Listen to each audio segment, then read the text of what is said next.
ስለ ሳይንሳዊ ግምገማ የእግር ኳስ ግምገማ ታውቃላችሁ ወይ? እንዴት ነው እየተሰራ ያለው? ግምገማ እያካሄድን የግምገማውን ውጤት እየመረመርን እያሻሻልን የምንሄድ ነው ወይስ ዝም ብለን ነው ስልጠናን አካሂደን በየፊናችን የምንበተነው? ስለዚህ ዛሬ ስለ ግምገማ ስለሆነ ስለ ሳይንሳዊ ግምገማ ስለሆነ የምንነጋገረው። የሳይንሳዊ ግምገማ የተጀመረው በጥንታዊት ግሪክ ሀገር ነው። እንደሚታወቀው ሁሉ ጥንታዊት ግሪክ በሕክምና፣ በፍልስፍና፣ በዲሞክራሲ በዓለም በማስተዋወቅ የታወቀች አገር ብቻ ሳትሆን ሳይንሳዊ የእግር ኳስ ስልጠና የስፖርት ስልጠናንም ለዓለም ያበረከተች እና የምትታወቅ ሀገር ነች። ይሄውም ሳይንቲስቶቹ፣ ሐኪሞች ነበሩ በጥንት ግሪክ አገር ውስጥ ግምገማን የሚያካሂዱት፣ ስልጠናን የሚያካሂዱት።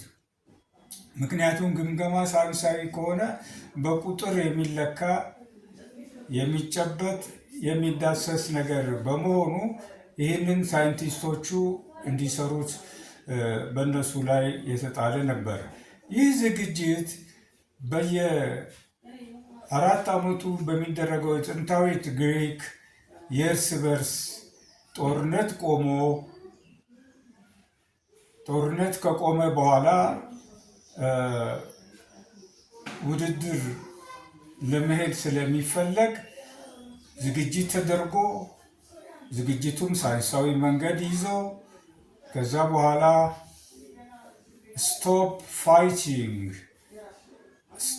ፋይቲንግ ጎ ቱ ኦሎምፒያ ተብሎ ወደ ኦሎምፒክ መንደር የሚካሄድበት ጊዜና ወቅት ነው። ያን ጊዜ ጦርነት በሙሉ ይቆማል።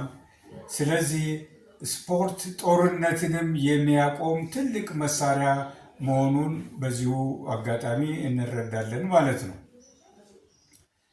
ግምገማ እንግዲህ ባለፉት 5 የገለጽኳቸው ፌዞች አሉ፣ ወይም ደግሞ 5 ተከታታይ የሆኑ ወቅቶች አሉ በዕድሜ የተከለለ። እነዚህን የዕድሜ ክልሎች ደረጃ በደረጃ እያለፍን ስንሄድ አንዱን አጠናቀን ወደ ሁለተኛው በምንሄድበት ጊዜ ግምገማ ይካሄዳል። ግምገማ አንድ ቦታ ላይ የሚካሄድ ሳይሆን ከተጀመረበት ጊዜ ጀምሮ እስከ መጨረሻው ድረስ እየተገመገመ ግምገማው እየታየ ስህተቶቹ እየታረሙ እየተስተካከሉ የሚሄድ ይሆናል። ስለዚህ በግምገማ ወቅት የብሔራዊ ቡድንን እንግዲህ ለማብቃት ከፍታ ላይ ለማውጣት እየተፈለገ ያለበት ሁኔታ ላይ ስለሆን ያለ ነው። ግምገማ አብሮት የሚያስፈልግ መሆኑንም እየተረዳን መሄድ ይኖርብናል። በዛሬው ዕለት ስለዚህ ነው የምንነጋገረው። መጨረሻ ላይ ግባችን ፕሮፌሽናል ተጫዋቾችን ማብቃት እና ብሔራዊ ቡድኑን ወደ ከፍታ የማውጣት ስራ ስለሆነ የምንሰራው ስራችንን የተቃና ለማድረግ ሳይንሳዊ መሰረት ያለው እንዲሆን ግምገማ ይካሄዳል። ግምገማ ምንድን ነው? ፋይዳው ምንድን ነው? የግምገማ ፋይዳ ያለው የግምገማ ፋይዳ እንደሚታወቀው ውጤቱን ለማወቅ ለማስረጽ ነው። እንግዲህ የሰራነው ስራ በ5ቱ ፌዞች በዕድሜ የተከለለ ስራ ሰርተን ግምገማ እያካሄድን ሄደን መጨረሻ ላይ የምናየው ውጤት ነው። ይሄ ውጤት የግምገማ ውጤት ወይም ደግሞ የስልጠናው ውጤት ይሆናል። በመጀመሪያ የምናየው ስልጠናው የተስተካከለ ነው ወይ? ስልጠናው በአግባቡ ተካሂዷል ወይ? የተቀመጡት ኮንቴንቶች፣ ይዘቶች በትክክል ተፈጽመዋል ወይ? ለውጥ በስፖርተኞቹ ላይ ይታያል ወይ የሚለውን ለማየት የመጀመሪያ የሚሆነው ብሔራዊ ቡድኑ ውጤታማ ሆኗል ወይስ አልሆነም ነው። ውጤታማ ሆኗል ወይስ አልሆነም ብለን በምንልበት ጊዜ ውጤቱ የሚለካው ተጫዋቾቹ ወርልድ ክላስ ተጫዋቾች ሆነዋል ወይ፣ ፕሮፌሽናል ተጫዋች ደረጃ ደርሰዋል ወይ፣ ከሀገር ወደ ሀገር እየተሸጋገሩ እየሄዱ የሚጫወቱበት በገንዘብ ስኪላቸውን እየለወጡ የሚሄዱበት ይዘት ላይ ደርሰዋል ወይ ብለን የምንገመግመው ይሆናል። ይሄ እንግዲህ ፕሮፌሽናሊዝም ደረጃ ላይ ደረስን ብለን ስንል ግባችን እንደ ተሳካ ወይም ደግሞ ግባችን ላይ እንደደረስን አንዱ መመዘኛችን ነው። ሁለተኛው ይሄ እንግዲህ የተጫዋቾች ነው። ተጫዋቾች ወርልድ ክላስ ተጫዋቾች ሆኑ ወይ ብለን የምናየው ሲሆን፣ ሁለተኛው አሰልጣኞቻችን ናቸው። ባለፈው እንዳስቀመጥነው አሰልጣኞቻችን ሁልጊዜ የሙያ ድጋፍ አፕዴት መደረግን ከአዳዲስ ግኝቶች ጋር የማስተዋወቅ ስራ አንዱና ትልቁ ይሆናል። አሰልጣኞቻችንን ካላበቃን፣ እነሱ ለውጤት ካላበቃን፣ ከአዳዲስ ኢንፎርሜሽን ከአዳዲስ ሳይንስ ግኝት ጋር ካላስተዋወቅናቸው እና ያንን ፕራክቲስ ካላደረጉ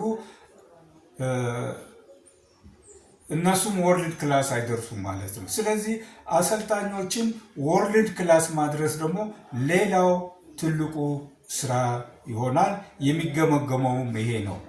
አሰልጣኞች የት ሀገር ሄደው አሰለጠኑ? የት ሀገር እየሄዱ ነው? ከሀገር ውጭ የት ሄዱ? ኢንተርናሽናል ጨዋታዎችን እየሄዱ እየተቀጠሩ ስኪላቸውን እየሸጡ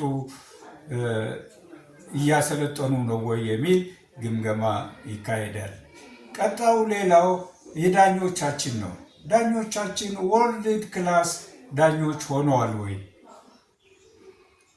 ኢንተርናሽናል ጨዋታዎችን እየሄዱ ማጫወት ችለዋል ወይ? የፊፋን ኢንተርናሽናል ባች ማግኘት ብቻ ሳይሆን ፊፋም ራሱ አገር ውስጥ ያለው ጨዋታ ጠንካራ በሆነ ቁጥር ኢንተርናሽናል ጨዋታዎችን እንዲያጫውቱ ይጋብዛቸዋል፣ አሳይን ያደርጋቸዋል። ስለዚህ ዳኞቻችን ለዚህ በቅተዋል ወይ አብቅተናቸዋል ወይ ብለን አንዱ የምንገመግመው የዳኞቻችንን ሁናቴ ነው። በዚህ አግባብ ግምገማውን እያካሄድ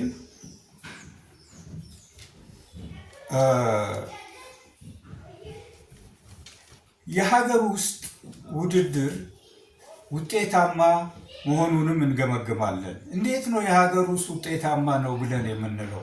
የሀገር ውስጥ ውድድሮች ውጤታማ ናቸው ብለን ስንል በርካታ ክለቦች ተፈጥረዋል።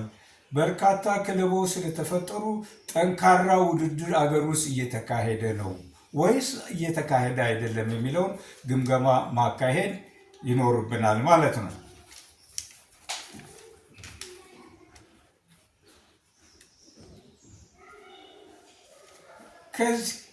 ከዚህ በመቀጠል የምንገመገመው የክለብ አስተዳዳሪዎችን ነው። የክለብ አስተዳዳሪዎች በአግባቡ ሰልጥነው ከፊፋ ጋር በመገናኘትም ከሌሎች ኢንተርናሽናል ተመሳሳይ ድርጅቶች ጋር በመገናኘት አስተዳዳሪዎች፣ የስፖርት አስተዳዳሪዎች በሀገር ውስጥም እየሰለጡኑ ከአዲስ አበባ ዩኒቨርሲቲ እየወጡ ያሉ አስተዳዳሪዎች ያሉ ስለሆነ እነዚህንም እንገመግምና ለወርልድ ክላስ ዳኝነት ይበቃሉ ወይ የሚል ሁኔታ የምናይበት ይሆናል። በመጨረሻው በዛሬው ዕለት በሚቀጥለው ሳምንት እሁድ የምንገናኝ ስለሆነ ፕሮግራማችን እሁድ በመሆኑ በምንገናኝበት ጊዜ የመንግስት ሚናና የፌዴሬሽን ሚና በዚህ ሂደት በዚህ ወጣቶችን በማሳደግ ሂደት ሚናቸው ምንድን ነው የሚለውን ሰፋ አድርገን የምናይበት ይሆናል። ለዛሬው እዚህ ላይ ይበቃል። አመሰግናለሁ።